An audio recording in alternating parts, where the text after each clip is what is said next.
With debate gearing up over the coming expiration of the Patriot Act surveillance law, the Obama administration on Saturday unveiled the 6-year-old report examining the once secret program to collect information on Americans' calls and emails.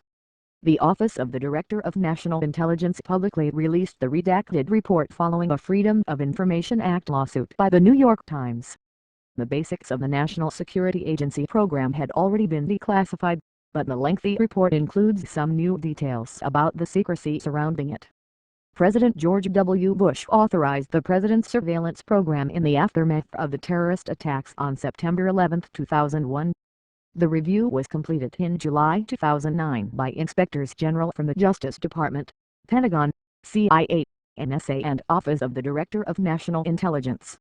They found that while many senior intelligence officials believe the program filled a gap by increasing access to international communications, others including FBI agents, CIA analysts and managers had difficulty evaluating the precise contribution of the PSP to counterterrorism efforts because it was most often viewed as one source among many available analytic and intelligence gathering tools in these efforts. Critics of the phone records program, which allows the NSA to hunt for communications between terrorists abroad and U.S. residents, argue it has not proven to be an effective counterterrorism tool. They also say an intelligence agency has no business possessing the deeply personal records of Americans. Many favor a system under which the NSA can obtain court orders to query records held by the phone companies.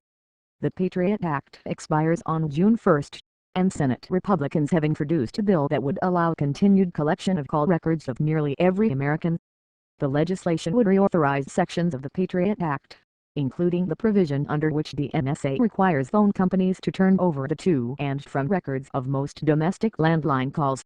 After the program was disclosed in 2013 by former NSA contractor Edward Snowden, President Barack Obama and many lawmakers called for legislation to end that collection, but a bill to do so failed last year. Proponents had hoped that the expiration of the Patriot Act provisions on June 1 would force consideration of such a measure. A bipartisan group of House members has been working on such legislation, dubbed the USA Freedom Act. White House Press Secretary Josh Earnest said Friday that Obama is pleased the efforts are restarting in the House.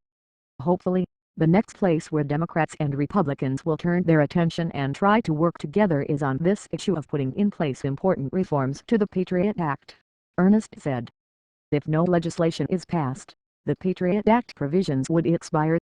That would affect not only the NSA surveillance but other programs used by the FBI to investigate domestic crimes, which puts considerable pressure on lawmakers to pass some sort of extension.